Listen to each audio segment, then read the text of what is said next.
Muy buenas tardes. Me asomo de nuevo a esta ventanita de salud y emociones. Es cierto que, bueno, igual tenía que haberme asomado ayer, pero ya saben, las cuestiones diarias impiden muchas veces poder estar en todos los sitios a la vez. No es sano.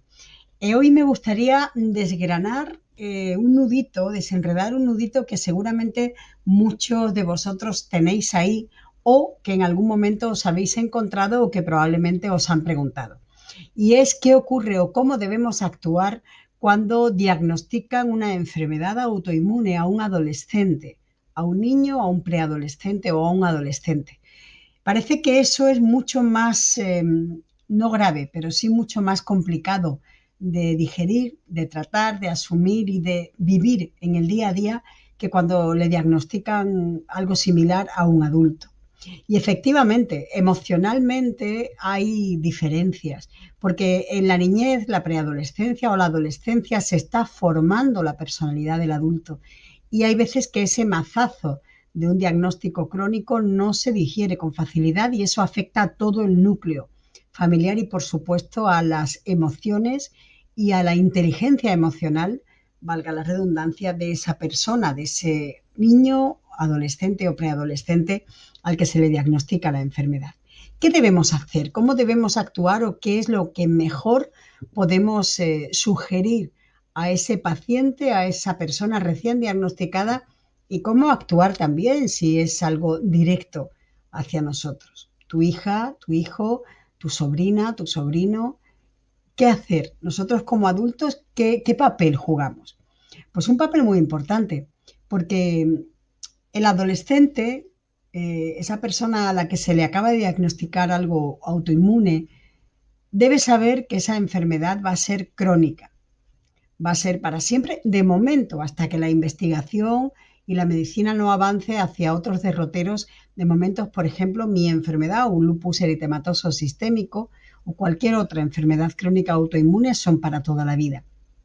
Claro, a ellos de momento se les debe caer el mundo encima. Yo siempre pongo mi experiencia, mi bagaje vital al servicio de vosotros. ¿Por qué? Porque a mí me hubiera gustado cuando con 15 años me diagnostican mi enfermedad haber tenido alguna herramienta emocional a la que agarrarme para poder superar aquello que fue un trago.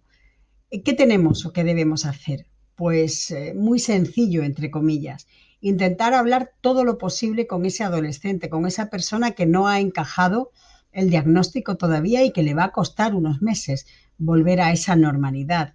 Hacer precisamente que se sientan personas normales, que no son bichos raros, que no les ha pasado a ellos porque sean malos, que no tengan, evitarles el sentido de culpabilidad. Ellos no tienen culpa ninguna de su diagnóstico, de su enfermedad.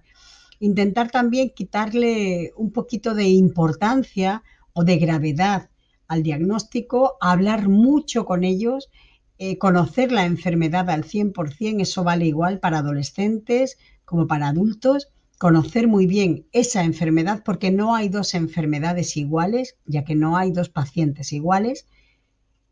Involucrar, involucrarse toda la familia para verbalizar las emociones que sentimos. Podemos pasar las 5 etapas del duelo y es muy normal que se pasen y no todas las personas del círculo familiar la van a pasar a la vez.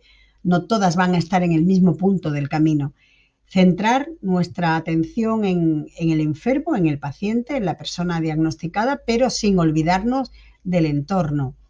Intentar, como digo, al verbalizar también, ponerle mucho humor a la situación. Es importante, el humor nos puede salvar de muchas situaciones muy delicadas. Y quitarle, ¿cómo decir? Quitarle sobre todo, no encuentro la palabra, pero quizás intentar suavizar, intentar que los amigos, que el entorno social comprenda que esa persona eh, está pasando por un momento que pasará, que nada es para siempre y que todo se va a asumir. Los cambios físicos son muy importantes y muy determinantes en esa edad. Y claro, ellos se fijan más en lo que dirán y que pensarán los demás que en cómo me siento. Y lo que piensen los demás influye en cómo me siento. Seguramente no querrán mirarse al espejo y si se miran al espejo no van precisamente a tener una, una visión positiva. Perdón. Intentar también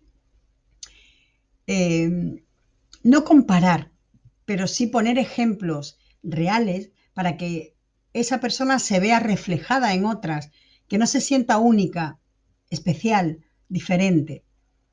Es todo un proceso que debemos seguir y debemos seguir sobre todo poniéndole mucho amor, mucha ternura, mucha empatía y muchísimo, muchísimo cariño. Siempre es un proceso largo, pero créanme, no es difícil y mucho menos imposible. Si lo ponéis en práctica, seguro que os va a ir bien. Me lo contáis en vuestros comentarios y os lo agradeceré. Ya sabéis, paciente informado, paciente empoderado. Empoderemos a nuestros adolescentes para que cojan las riendas de su vida y no se encuentren mal. Gracias, un beso enorme como siempre. Nos vemos muy pronto. Chao.